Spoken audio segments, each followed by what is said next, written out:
just to let everyone know, we are recording this webinar today, and really do thank you for your attendance, and good morning, good afternoon, good evening, wherever you are joining us from. We're really lucky today to have assembled a group of experts from across the world, where in the US, the UK, and in Australia, providing a range of viewpoints around our topic today, which is adapting to global policy change in international education. And as everyone who's on this call today would understand, there has been a lot of change happening in the last 6 months for our sector.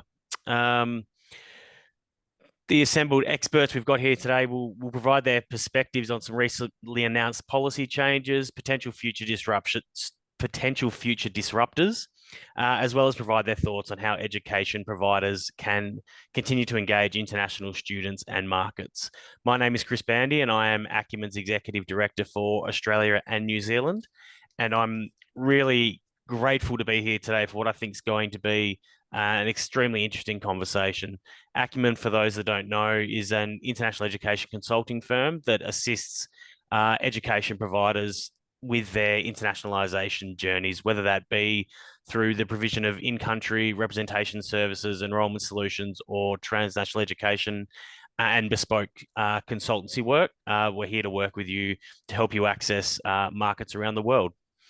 So we'll get straight into, I guess, introducing the panelists, because I think they're far more interesting than I could ever hope to be. And the first person I'd like to introduce is Mr. Bernie Burrola, the Vice President, Office of International Community and Economic Engagement at the Association of Public and Land-Grant Universities. Bernie joined APLU in February 2020 and serves as Vice President for International Community and Economic Engagement. In this role, he is charged with strengthening global engagement efforts and advancing economic development and community engagement at over 250 member universities across North America. APLU is a membership organisation that fosters a community of university leaders collectively working to advance the mission of public research universities. The association's membership consists of 250 public research universities, land-grant institutions, state university systems, and affiliated organisations spanning all 50 states, the District of Columbia, 6 US territories, Canada, and Mexico. Bernie is a leading expert in the field and has testified on international education and economic development before the US Senate Judiciary Subcommittee on Immigration, Citizenship, and Border Safety. In his testimony, Bernie championed the economic contributions of international students and advocated for more competitive immigration policies to protect the research and talent pipeline to the United States. Bernie's fluent in Spanish and Portuguese and received his graduate degree in development economics from Fletcher School at Tufts University and his undergraduate degree in international relations from Claremont McKenna College. Bernie is a former Peace Corps volunteer, having served in Cape Verde, West Africa. Welcome, Bernie. Secondly, Dr. Cheryl Yu is co-founder of Higher Education Connected International Education. With over 17 plus years experience in international education at different universities in the UK, Dr. Cheryl Yu has a proven track record of developing and implementing effective internationalization strategies for attracting and retaining international students and developing and delivering transnational education with stakeholders from different countries and regions, including 2 joint institutes in China with 1,200 students each. As a researcher, Dr. Yu has published extensively on the internationalization of higher education, from international student experience to the internationalization of the curriculum to critical reflection of internationalization of higher education. Her recent publication includes critical reflection of the internationalization of higher education in the Global South. Welcome, Cheryl. And finally, we have Ms. Claire Field, Principal at Claire Field and Associates. Claire is one of Australia's leading independent authorities on VET, international education, higher education, and EdTech, having been recognised recently for her contribution to the international education sector in Australia with the 2023 International Education Association of Australia's Excellence in Professional Commentary Award. With 2 decades of experience in the Australian tertiary education system, Claire established Claire Field and Associates to provide advice and strategic support to key stakeholders in the VET, international, higher education, and EdTech sectors. Claire is an independent non-executive director of EduGrowth, a PhD candidate at Torrens University, and a contributor to Holland IQ's. Chris, you're reading out my old bio. We'll move on with that. I've moved in a few different directions since you had that bio. That's the old one. No problem. Apologies, Claire, but bears to be seen that you're a I very should note qualified I person. am still dutifully studying and doing the PhD part. That part is still correct. Fantastic. Thank you, Claire.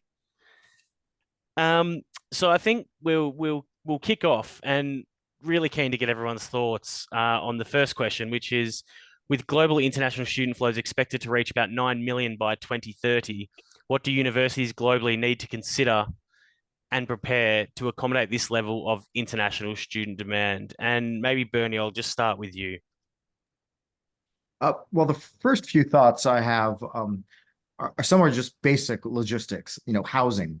I think that's a key issue in many countries where our universities are located, where you're simply going to house that many students that might be coming. Secondly, would be just infrastructure support at the universities for those international students. They require certain different support services that we may not necessarily be thinking of for our domestic students. Postgraduate pathways, that would be an important part. I would also say from outside the university, visa processing, the very simple thing of visa processing. I know many of our countries are having challenges with processing the increases in certain countries where we've seen big increases in demand for coming to our universities. And I think lastly would be for our universities to be developing partnerships with where many of these students are coming from. I think it's important that these are not simply one-directional movements of students, but that we're building research partnerships, developing greater connections with the countries where these students are coming from. And Claire, any thoughts from your perspective? Well, I would echo all of what I think we're going to have one of those conversations. I would strongly support the points that that Bernie has made. I would add to that, I think universities really need to be thinking about their social license. And by that, I mean their domestic local students as well as their international students. These are people's sons and daughters who are trusting in our universities to offer a really rich and full international education in in our instances in a Western Anglosphere context. And I think we can look over the last couple of years, perhaps longer, and I think there are examples where institutions have rushed to enroll too great a number of international students, a lack of diversity within that cohort, and that's created problems not just for those students, but also for the local students. So I really think being authentic about offering a truly integrated, rewarding educational experience on campus, and to be thinking about transnational opportunities, because there's no way that we can accommodate all of the demand, and we need to be thinking about, can we partner and help to support institutions in those students' home countries to further develop their offerings and make some great educational opportunities available at home for other students who just can't possibly make it to our shores. No, fantastic. And Cheryl, you've obviously got significant experience with that transnational opportunity. Anything you would like to add around what you think our institutions need to develop? Thank you so much. I actually absolutely agree with Bernie and Claire just said. Probably just to add on that aspects is also to draw upon from my previous experience is to look at the diversity of the staffing as well as hosting universities. From my experience is traditionally has always been the mobility from the global south to the global north, but how would that be in a few years' time, in 2030? I imagine that would be more, probably some change in that aspect. So including some regional mobility as well. So I think it's always critical that once we got the students coming is to ensure the students' success. So their success can be in two ways. One is returning to their home countries or staying in the host countries. So how are we going to prepare students to be successful in their home country? So we have to ensure that the academics, the staff work with students have the knowledge of those home countries. So I think the diversity of the staffing and the culture awareness would be quite critical. in moving forwards. That's something I just to add. Thank you. No, thank you very much. I think that preparation piece is exceptionally important. And it's you mentioned people going back to their home countries, and I think that's an incredibly important piece of the puzzle. But Bernie, you've been a really prominent advocate for ensuring competitive immigration policies and ensuring that the US maintains its access to research and labor force talent globally. And you see international students as being a key component of this. So can you talk to us about, I guess, your experience in this regard, Bernie, and where you see international students filling specific roles in the US economy? Let me preface this by saying the US makes it actually incredibly challenging for international students to stay and work in the United States.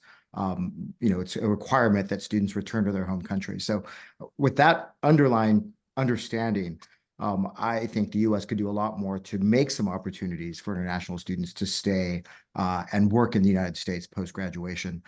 They're critical for our US economy. It's simply right now just too large of an economy that we're unable to generate enough talent domestically to meet the current workforce needs, particularly I would say in the STEM fields, but not only in the STEM fields. We've seen over the last decade a tripling in the number of vacancies in high-skilled jobs here in the United States that we simply cannot fill. And at the same time, we're estimating, according to government estimates, that STEM-related professions are going to grow at twice the rate of non-STEM professions in the next 7 years. So that's only going to put more pressure on the talent pipeline at US universities. And again, despite being a very populous country, we still don't produce that talent domestically. That could change based on government policies going forward. But for the moment, there are some hard reasons why that's a little challenging. One is simply demographics. The US is entering a demographic cliff where we're going to see about a 10% decline in the number of traditionally aged college students in the US. So that's going to have an impact, which will create universities looking to fill some of those seats from abroad.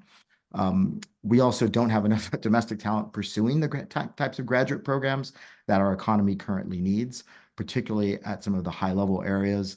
If you look at US universities right now, well over half of enrolled students in areas like industrial manufacturing engineering, petroleum engineering, computer informational sciences, even mathematics and applied math are actually international students, not US. So our universities, which are the pipeline for our economy, really are very dependent on international students, and therefore the US is. And then another area is just international students contribute greatly to US innovation. So, some interesting stats that I've always been surprised by, but since 1901, a third of all US Nobel Prize winners were international, were foreign born, not US born. A quarter of all the billion-dollar startups in the US are created by international students.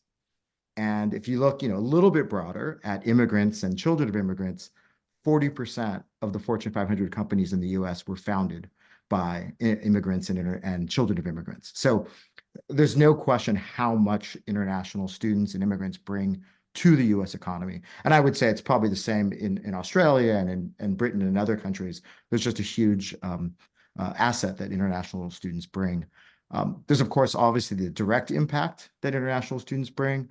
It's the 5th largest export in the United States. I think international students accounted for around $40 billion last year in rent, tuition, living expenses. But I would say the last part that I would want to just emphasize is despite the financial numbers, there's this sort of invaluable, incalculable contribution that international students make.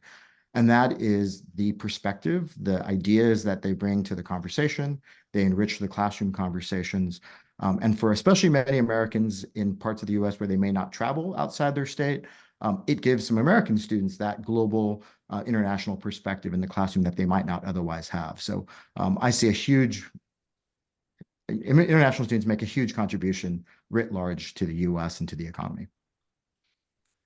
No, fantastic. You've made some pretty incredible observations of what's going on in the US economy with your international students and your migration policy. Claire, Cheryl, did you have anything to add? Yeah, if I initially to that? might, Chris, can I just say bravo? Gosh, I wish we had those statistics, because I'm sure that you're absolutely right, Bernie, that the same is true here, but we don't have those beautiful statistics at our fingertips in terms of our, we would say, ASX top 100 companies and the like. Just one thing I wanted to add from an Australian perspective, probably more important for us than the US or Britain, is the soft power of our international education cohort. And we have been fortunate to have educated many business leaders and many government leaders across Southeast Asia who originally came to Australia on scholarships. That's been very important to us. Some of the reforms that we're making at the moment, and we'll talk about those a bit later, Chris, I think really start to jeopardise and put that at risk. And I think it's served us incredibly well as well as potentially serving the broader region well. Yeah, I mean, I couldn't agree with you more in that respect, Claire. When I was based in Indonesia with the Australian government, we had at one time 5 or 6 cabinet ministers were graduates of Australian institutions. And even at times when there were some quite touchy subjects that we needed to discuss, at least we always got in the door because of that relationship that they'd had with our country over the journey. But I guess this leads really nicely, Cheryl, into the Migration Advisory Committee's recent report on the graduate route and the really welcomed information, the really welcome stance that they recommended maintaining the current settings for graduates.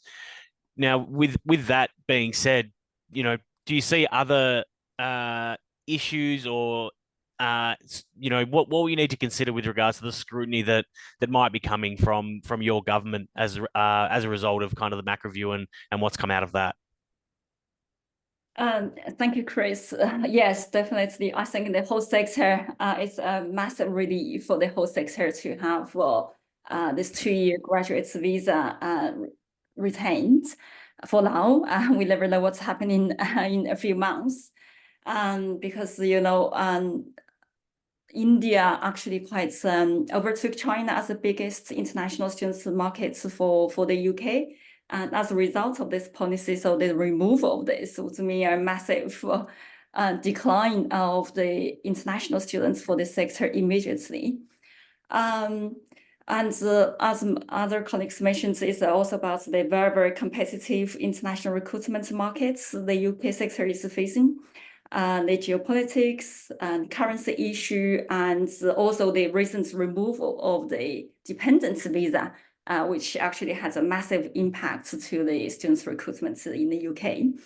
And also the regionalization of internationalization of higher education. So the traditional English-speaking countries are now also competing with other emerging markets. That is also what's happening now.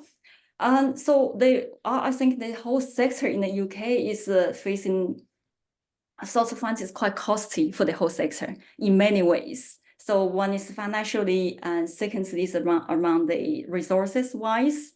And from some of the observation I have seen in the sector is some of the UK universities nearly put a pause to their new agents engagements while they really understand what does this mean to their current network. How would they be able to take the action response to those quality agents framework? So that's some sort of, I think having this kept for now is going to have a sort of quite modest impact towards the coming September intake. But in the long term, I think the sector really needs to rethink what we are doing. I think that's for the long term. I have also thinking about what's happening in the UK. What I have also observed is also around how the UK universities are looking at more engaging with partner universities to create this pipeline rather than the B2C and agency model. So I have seen more UK universities are working with partner universities in China, in India to really look at articulation, progression, different options. And I would say, yeah, it's a very tricky situation for the UK sector right now. No, absolutely, and you've referenced it quickly there, but the recent implementation of the UK agent quality framework and how that's, intended to help universities mitigate risks in relation to rogue agents misrepresenting them, and the UK more broadly. What do you see? What's universities' role in this? How should they respond to the framework?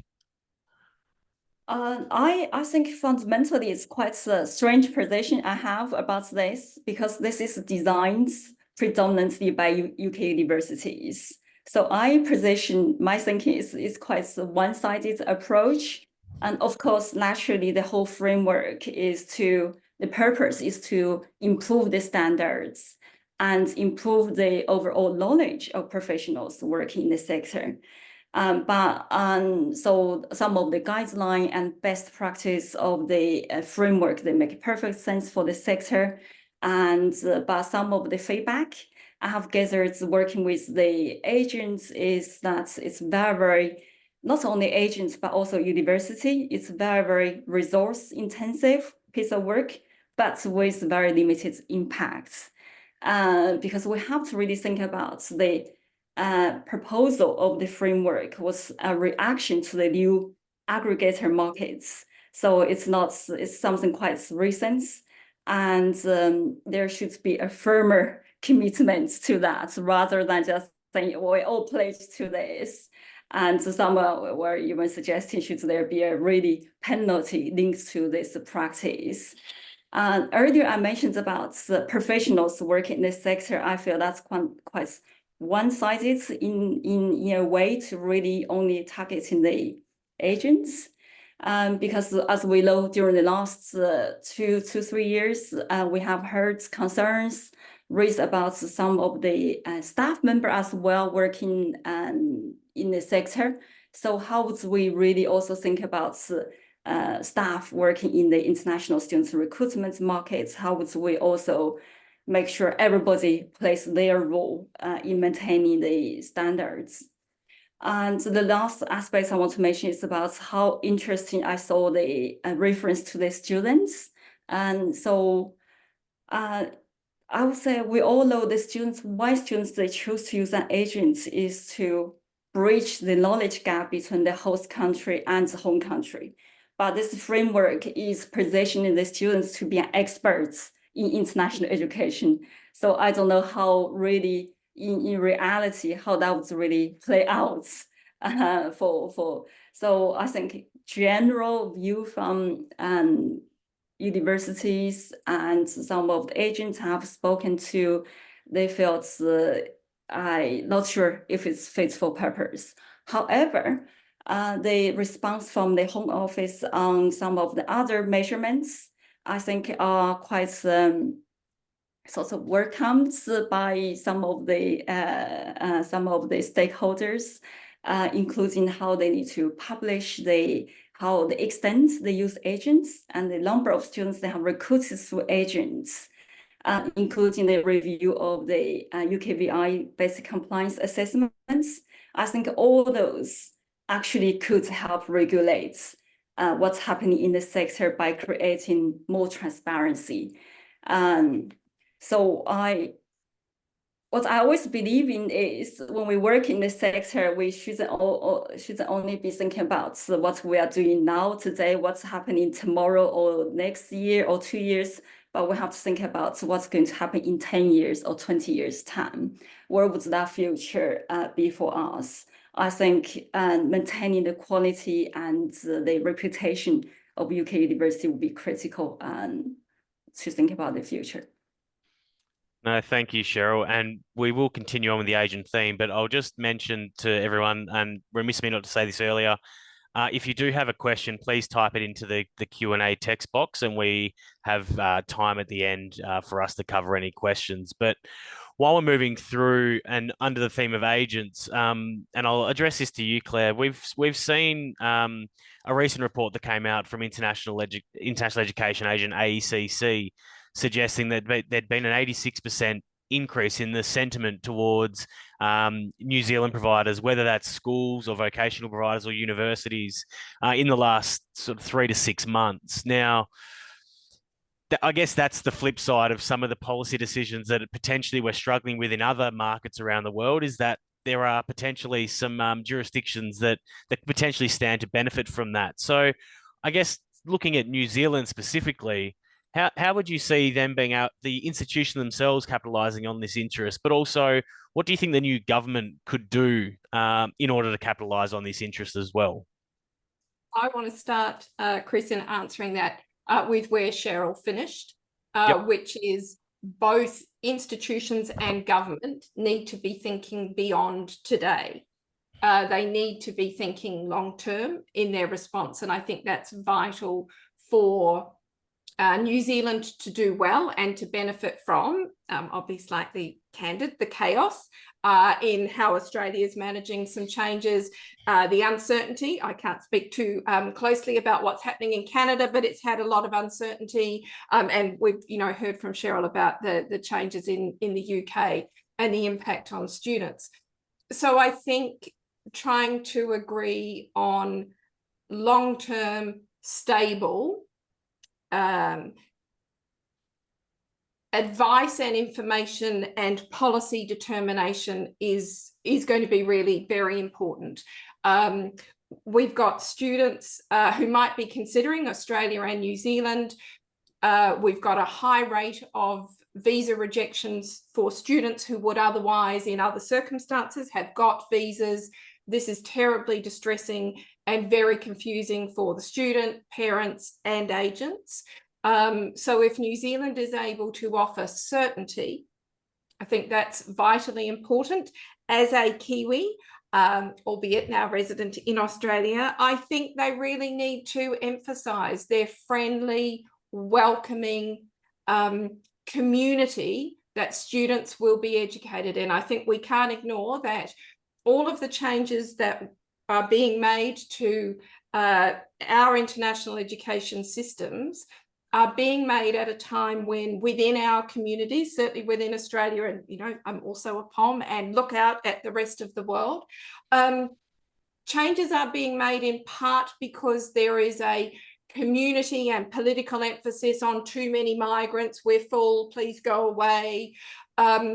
New Zealand has a well-deserved reputation for being welcoming and friendly, and I think those are very reassuring and genuine messages to be sending to parents and to agents. So I think it's the certainty of where policy is going, the certainty of visa application processing, that if I put in my visa, it's not going to get mucked around with change that is not understood. And when I turn up and I'm educating myself at the university, or English language school, vocational provider, I'm going to have a great experience. And then the last thing that I think the message to send is that New Zealand's qualifications are internationally recognised. Right. These are qualifications that will get you in the door and have recognition right across the world, and that New Zealanders themselves are a very globally oriented and outward looking people with high rates of international mobility themselves. And it's one of the most beautiful places on earth. So you've got plenty of downtime to explore. And we do know the value of international education to the tourism sector more broadly. So it's hugely appealing as well. But Bernie, there's probably an opportunity for the US in this regard as well, because it seems like the policy environment has been somewhat more stable when compared to your near neighbor in Canada, and then with what's going on in some other markets globally. I guess two-part question. One, so how does the US capitalize on this sentiment towards you at the moment? But then secondly, obviously there's an upcoming election in your part of the world, and we've seen some of the candidates that are potentially there for the presidency. Do you envisage any significant change for international students with the upcoming election? Let me start with the easy part of that question, or that two-part, which is it's actually quite nice to be not in the news globally as much as we have been in the past. We're happy to sort of quietly sort of sit back and see what happens in other countries until the election in November. But yes, the November election is going to have potentially some profound impacts on higher education and our ability, I think, to attract and maintain international students. But let me actually start with what I don't think will change. So regardless of who wins in November, I think there are certain things that are likely to continue, regardless of who's in the White House. And some of this is very unfortunate, actually. I think, unfortunately, our relationship with China is not going to improve. The national politics, global politics are such that they impact higher education. We continue to see sort of a decoupling of higher educational ties between the US and China. And while we still see fairly large numbers of Chinese students coming to the United States, that is going to be continuing to decline, both for political, but also just demographic reasons, and also the rise of more capacity in China for their own students. So I think those things will not likely change. Unfortunately, both the Democrats and the Republicans appear to be pretty united as well in enacting stricter research compliance regulations, which could make it harder for our universities to engage in some global research. I think this is going to have less impact with some of the countries on this call and probably in this audience, but I think in terms of research collaboration with China or with Russia, that will be increasingly difficult.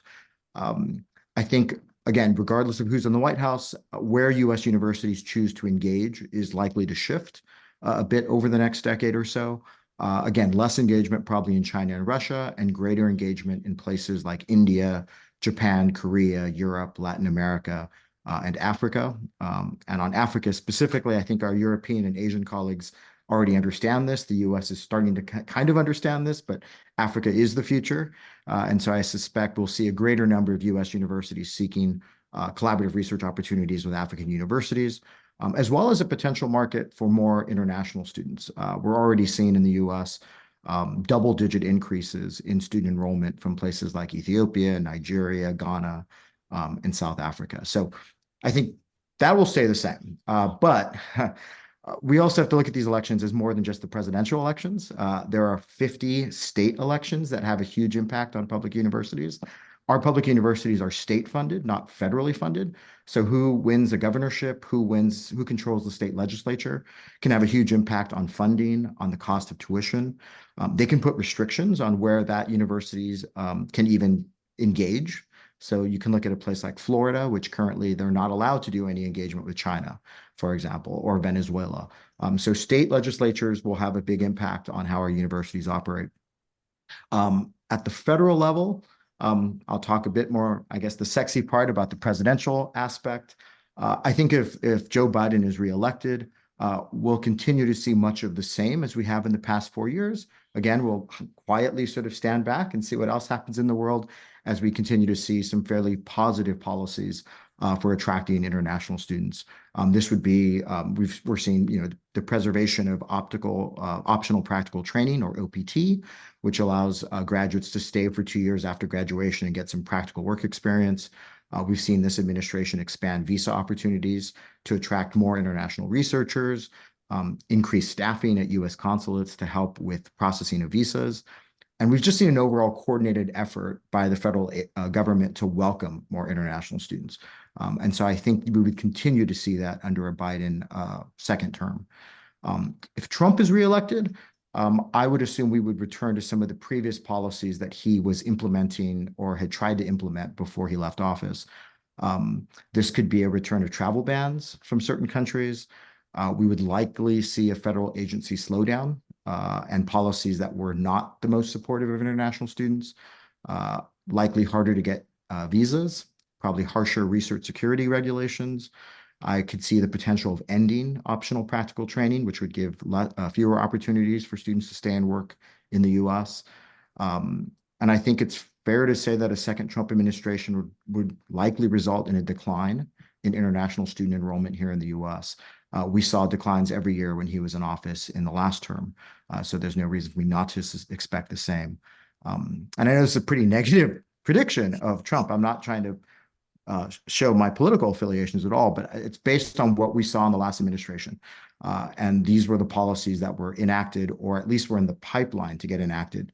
And they did tend to have a chilling effect on international mobility and research.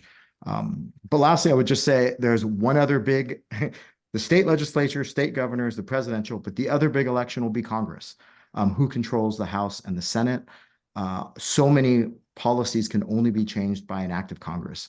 So, The H-1B program, which gives pathways for legal employment in the U.S., that can only be determined by an act of Congress. Funding for consular officers to process more international students can only be done by Congress. Passing dual intent, which would allow international students to actually claim that they want to stay and work in the U.S. and not be penalized in that visa process. That is an act of Congress. And then funding for some things that have already been passed but never funded. So we have the CHIPS Act, which would provide universities with billions of dollars in research funding, including doctoral research student funding, fellows, postdocs. Who controls Congress will determine whether or not that's fully funded and whether our universities have that funding. If that takes place, we would see much more research collaboration. So there's so many different ways this could work, depending on if we have a divided government, a Democratic government, or a Republican government. So it's really kind of impossible to know at this stage what will happen. But I think sort of the binary options will be either much of the same or unfortunately, probably some will be back in the news for the next 4 years. Yeah, I was just about to say you're out of the news, but potentially could be back in the news, and then that provides opportunities around the world, which we're seeing now with the inter movement within ASEAN countries and within Asia more broadly, with students moving to study in Japan, Korea, whereas they otherwise may have chosen Australia or New Zealand or the US or the UK or Canada previously. So very interesting times ahead, and although not as imminent as your election, Claire, we do have an election coming up in Australia. And I was saying it may be early and it could be around that timing anyway. Well, we'll watch this space, yes. Absolutely. And I guess this the Australia's government's draft international education and skills framework has seen a lot of commentary from a range of stakeholders, and overall it seeks to develop a more robust and sustainable international student cohort. So what are your views on I guess the framework and how you see it aligning or not with sort of our stated economic development goals more broadly here in Australia? Sure. And I guess what it means for our international engagement moving forward. Yeah, of course. Thank you. And Philip, I'll try and answer your question in answering that question as well. It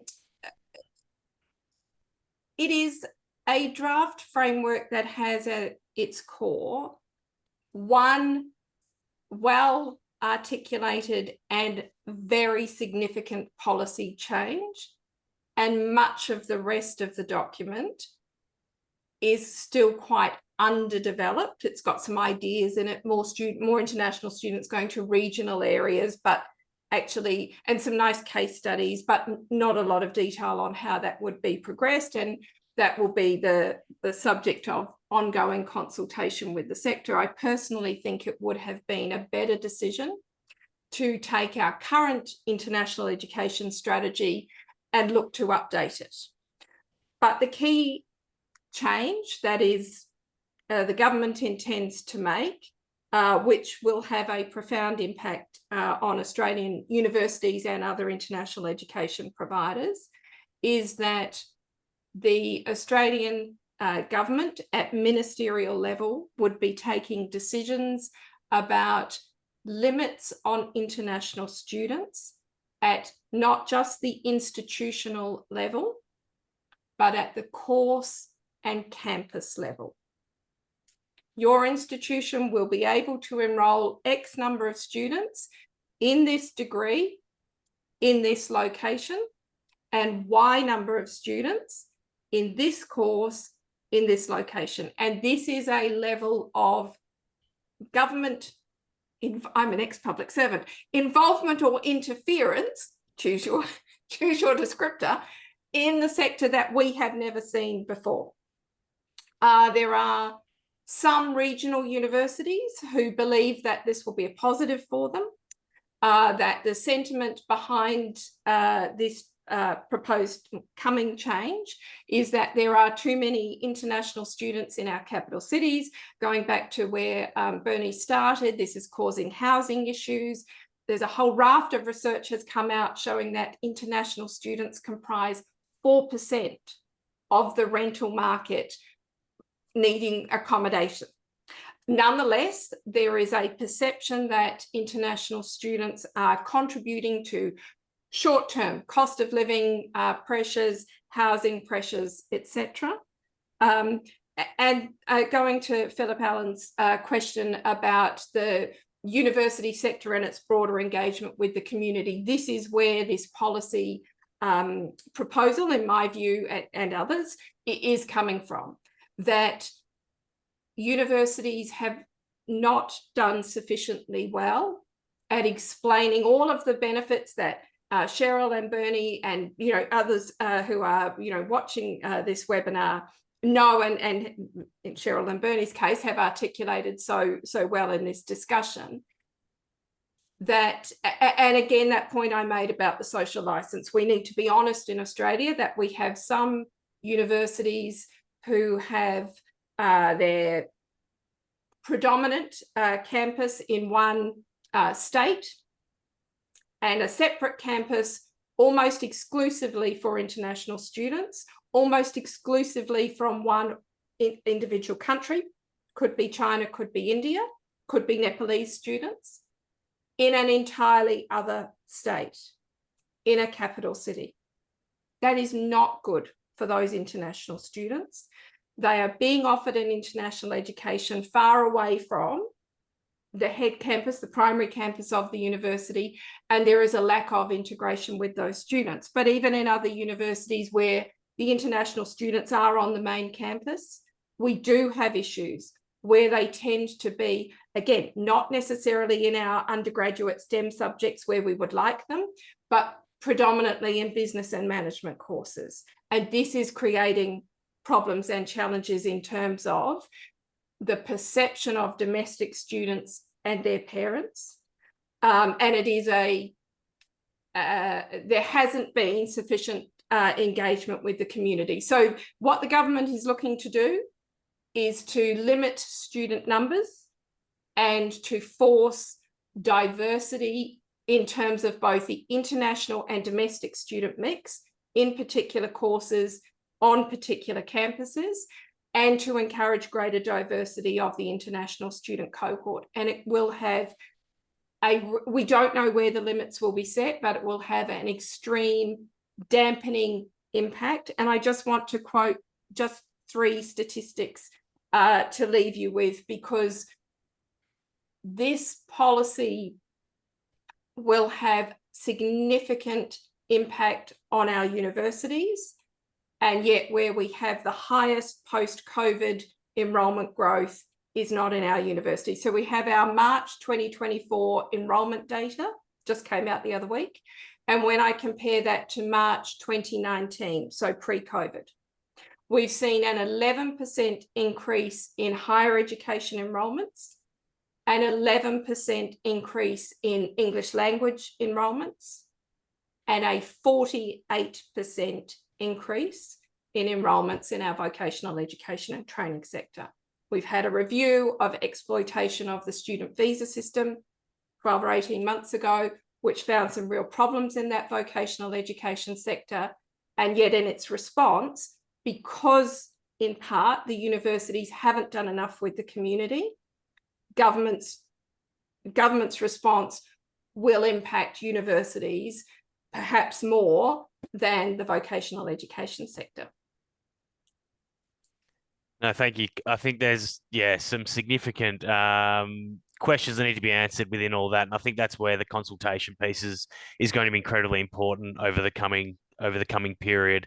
And it's probably a good reminder to everyone that when you are asked to contribute, please do, because then we will get to an outcome that's hopefully workable and manageable for everyone moving forward within the sector. But I guess the final question I wanted to ask before we took some questions, and I know we've had Philip ask the question, so thank you, Philip. And there's another one in there which we will get to. But Cheryl, thinking very, very broadly, what are your predictions for international education in the next 15 years? And if you were to give advice to people working in the sector now as to what they can do to ensure a strong student experience, what would that be? Thank you, Chris. Actually, that's a question I wrote about last year. Funny then.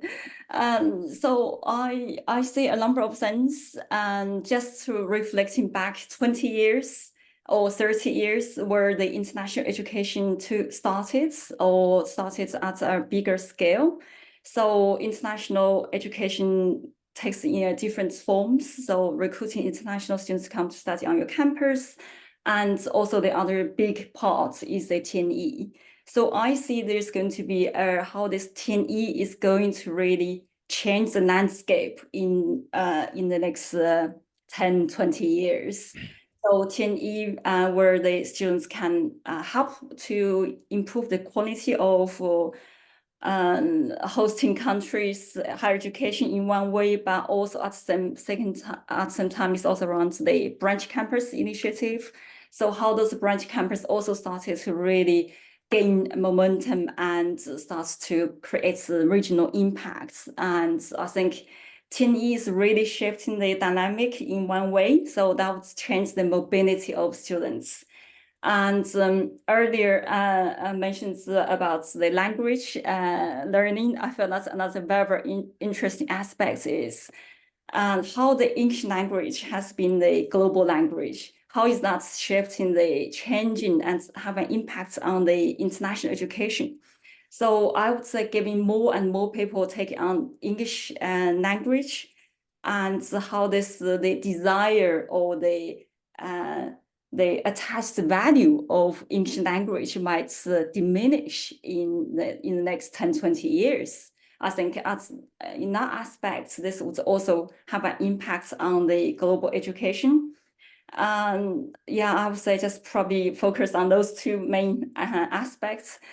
So coming to students' experience, and I would still go back to what I mentioned earlier, it's not about having the international students have to follow your hosting country's education approach or pedagogy. We have to be more inclusive in our approach, taking consideration of where students are coming from and where they are going to return to, and really add this extra value and experience to students. So we are not changing their way of thinking, but we are giving them different aspects of experience. I think that's quite critical in my view about students' experience. Thank you. No, fantastic. Bernie, your thoughts on the next 10 to 15 years and, you know, what's going to happen? What can you see happening? Well, I think obviously it will continue to grow. I hope it grows for more than just one reason. I think we've traditionally seen it growing because of capacity issues, right? Not having enough of a strong enough higher educational sector in certain countries that students go abroad to get that education.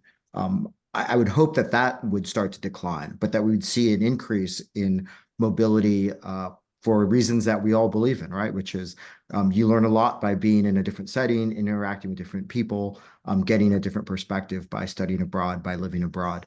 So I hope that starts to replace the capacity need of why we see international mobility happening, because demographics will not maintain the current numbers we have. But I do hope that we'll see greater mobility among students to at least spend some time abroad and interact globally. Absolutely. I couldn't agree more. My year abroad was transformational for my career, so I can definitely speak to the benefits of at least undertaking a small study abroad program, if not a whole program internationally. And Claire, what do you see happening in this part of the world, in the Australia, New Zealand part of the world over the next 10, 15 years? Oh, I think I'm going to, in answering this, I'm going to touch on the question from the anonymous attendee, because I think that does give some, it shapes a bit of the answer I would give. To me, we will go through a period of uncertainty onshore, but I think in 10 to 15 years, we will wake up to ourselves and remind ourselves that having international students is a good and positive thing. Hopefully we might learn, and better community engagement might guide us into the future. I'll be an optimist. But I do think more transnational education and more partnerships is going to be a growing part, or at least I hope it is, of our offering. We have good and long-standing partnerships in China, going to what about within Asia, Africa, and LATAM. and those partnerships have stood us in good stead, as there's been tensions in the recent past between our governments, now, you know, pleasantly looking to be more resolved. We're looking at more partnerships in India, in part in response to the Indian government's measures to encourage more transnational education. And hats off to the Austrade officials, Australian Trade Commission officials, who are doing an awful lot of work in those countries, and particularly in Southeast Asia. You know, Australia is a long-standing partner of ASEAN, and there is considerable government efforts, both in higher education and also in the skills or training sector, for those partnerships. And I can only see in 10 to 15 years those continuing.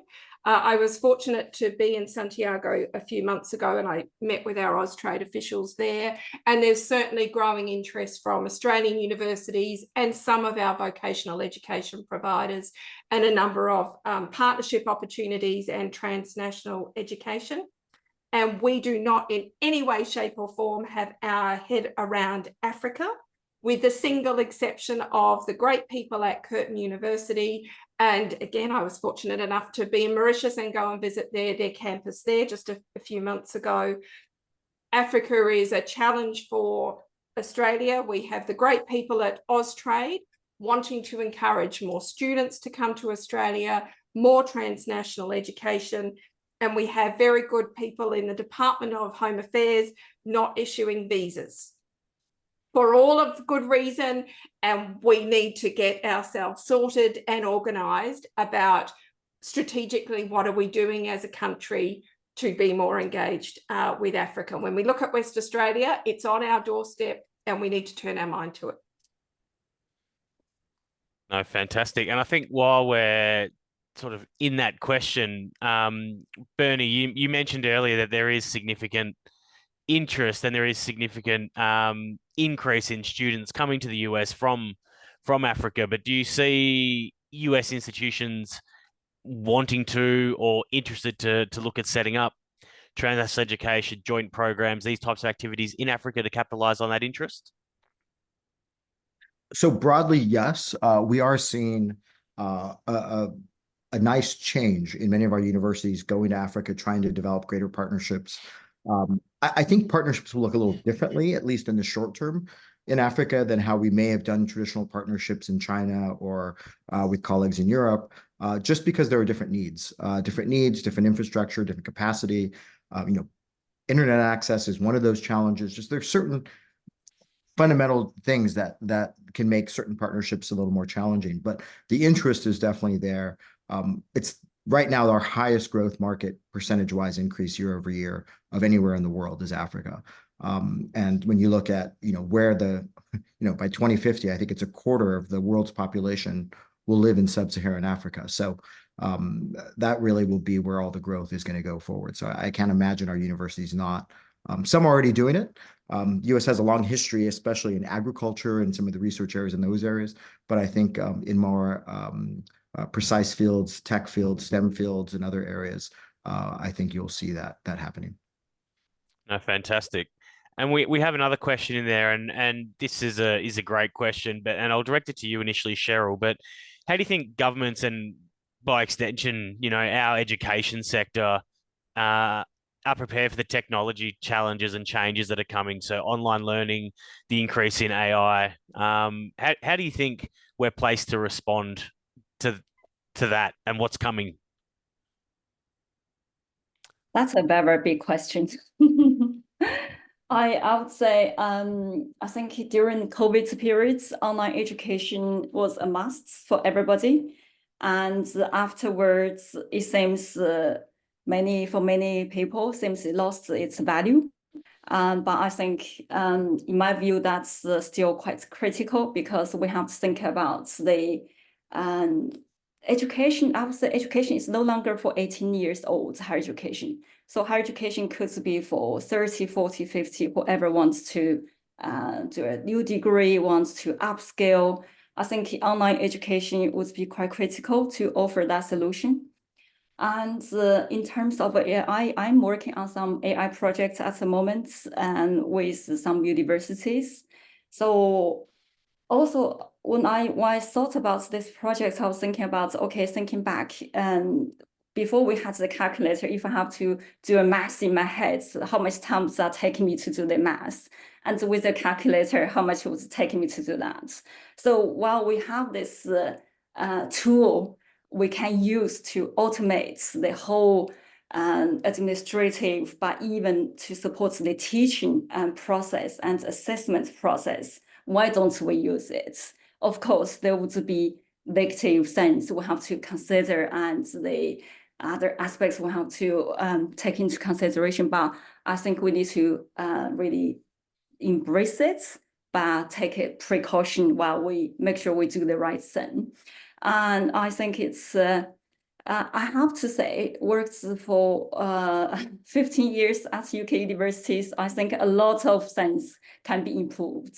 So those AI can offer those solutions, then we absolutely have to use it and yeah, take advantage of the tool.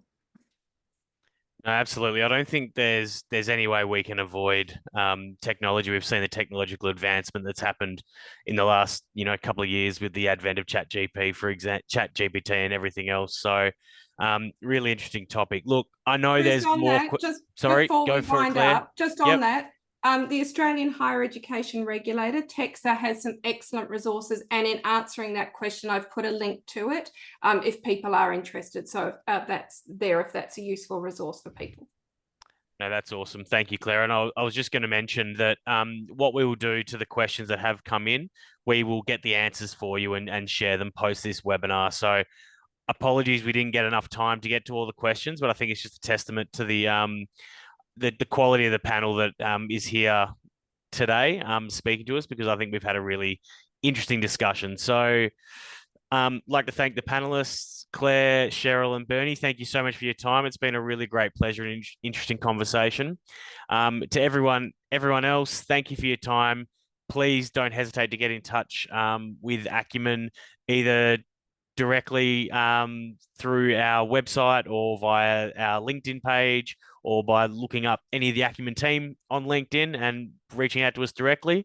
But that'll do us for today. And I'll just say, wherever you are in the world, have a lovely morning, afternoon, or evening. And I look forward to engaging with everyone again really soon. So have a lovely day.